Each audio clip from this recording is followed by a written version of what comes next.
Thank you very much, and it's a real pleasure to speak to you today, and I'm going to give you a little bit of a different perspective about starting a program and really what it takes, because for many of you, you may know what it's like to work in a hospital and go through it in hospital infrastructure, but many of you do not, and let me tell you, it's not easy. So I'll just go to my next slide here. What we're here to talk about today is what we call the Cancer Ablation Therapy Program, or the CAT program. And we're actually celebrating 10 years since its inception. So what is the CAT program? It really centers around three major technologies. One being the Gamma Knife Icon, which is a cobalt-60 based delivery system.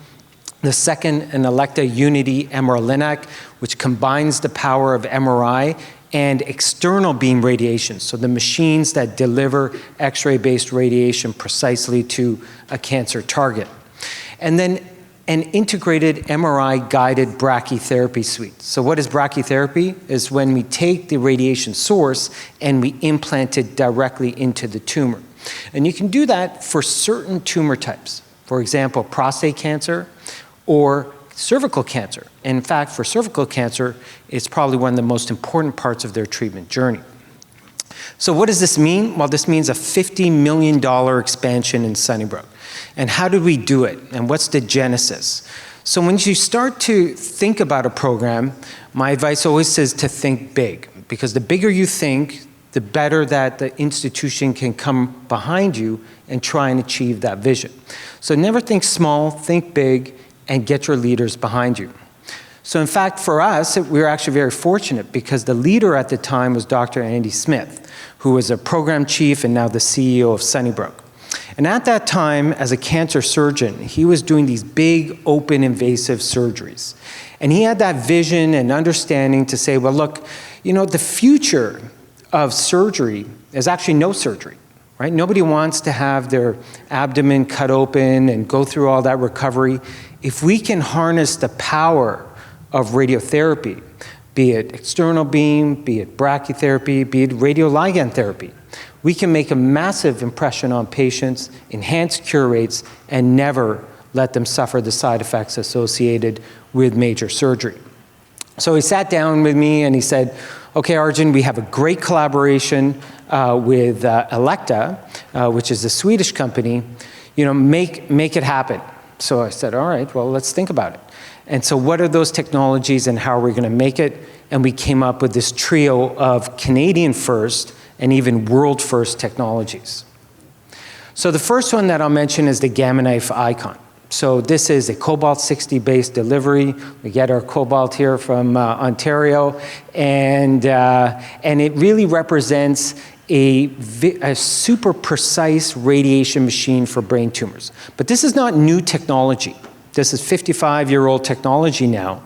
And I was really not, I trained in it in San Francisco, but I hadn't adopted it into Sunnybrook yet. I wasn't advocating or pushing hard because it didn't necessarily fit at that time with what the institution was building. And what the institution was building was image-guided therapeutics. So when it became a CT-based delivery, so no more screwing on a head frame and cause these invasive procedures just to deliver the radiation, now we use imaging, and the imaging guides the treatment. So because I could frame it with the institution's overarching theme of building image-guided therapeutics, all of a sudden they got behind us. Several $1 million later, we were able to secure this technology. And this actual technology we should be proud for in Toronto, because it was actually started at the Princess Margaret using some of the backbones of image-guided therapeutics, and then we installed actually the first clinical unit at Sunnybrook. So I'm proud to say that over the past 5 years, we've treated 10,000 brain tumors with Gamma Knife technology. That's way less surgeries for patients. So it not only reduces the invasive component of someone needing a surgery, but improves access in the healthcare system. So more patients can get treatment. So that was a good success. The second one was a bit of a different ball game. And this is where you have to take a bit of risk. So we're talking about the MR-Linac.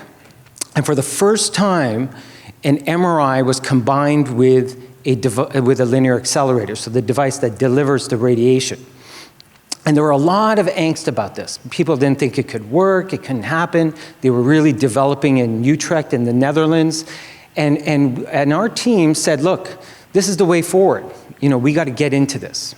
So how do you get into this? Well, because we were partnering with Elekta and creating this CAT program, we were able to join this consortium of 7 institutions around the world aimed to design and build this technology. So it was a very unique time to be involved in the genesis of a technology.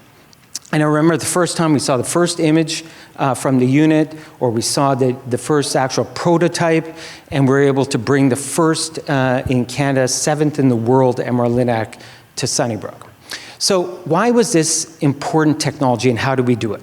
Well, first, we partnered with our industry, but we also partnered with government. So we were able to get a $2 million grant to buy into the program. So this was like something like on Jeopardy or something where you have to say, okay, I'm going to take some risk here. We're going to buy in, we're going to pay $2 million, and maybe this technology is not even going to work, right? We didn't even know if it was actually going to be feasible. But we persevered, and it came through. So why is this technology so important to our program? Well, we're talking about issues like prostate cancer, which we heard, and external beam or stereotactic radiation. Well, this allows for highly precise radiation. So instead of taking a treatment that used to take 30 visits to the hospital, so a man coming in every day, Monday to Friday for 30 visits, that's 30 parking bills. Now you're talking about 5 treatments of radiation. So we're able to condense this and deliver what's called stereotactic body radiotherapy. So now this is a standard of care, and with this technology, we're actually going down to 2 visits. That's less visits to the hospital, more patients that can get treatment. So it really is a fundamental improvement in cancer care. Now, what's also important when you're starting a new technology is you have to do it with clinical trials. Clinical trials are a backbone of medicine. All patients on a new technology should be registered on a trial. We have the Momentum study. We've registered 800 patients on that study in the last 5 years. And that's how you share and collectively gain knowledge to improve for future. So clinical trials is a major aspect to our foundation at Sunnybrook, and we recently obtained a $40 million gift in order to enhance clinical trials in Sunnybrook.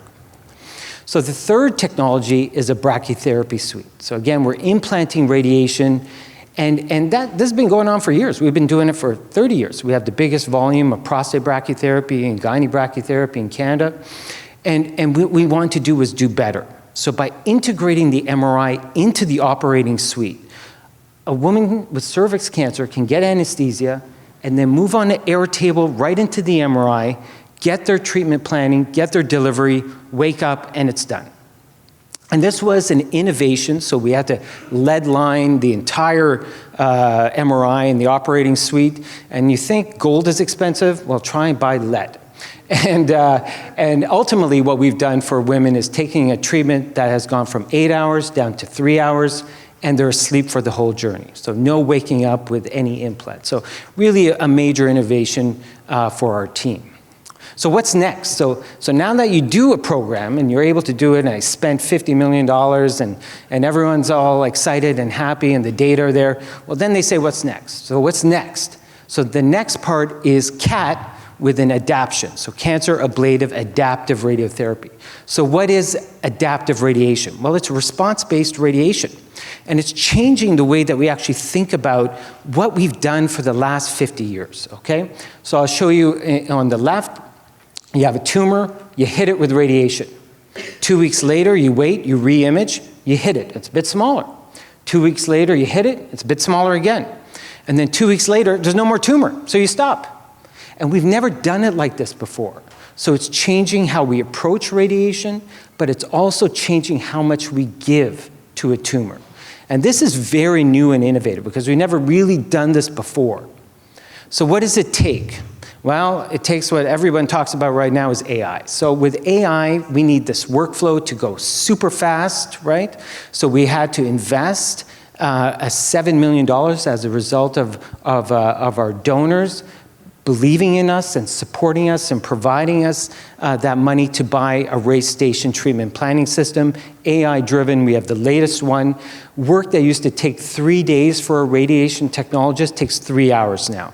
For me, instead of spending 3 hours doing a very complex spinal target, it takes me 30 minutes, and it's only getting faster. So if we're gonna start increasing the number of treatments, we need the software to back us up, and that's why we made that investment. Second, you need more units. Now, not everybody can have an MRI system or need an MRI system, so we need throughput, and you get throughput through CT-based treatments. So we've made some investments. We've just launched 2 new CT-based units, and we're gonna have 2 more, and increasing our capacity to deliver adaptive radiotherapy for all our patients, not just the few that fit in a particular boutique type of technology. And lastly, it takes partnerships. So partnerships with our hospital, partnerships with industry, partnerships with all of you, and really to try and make this happen, because we've been leaders here in Toronto globally on the stage of radiotherapy, and I think we can continue to do so. Thank you.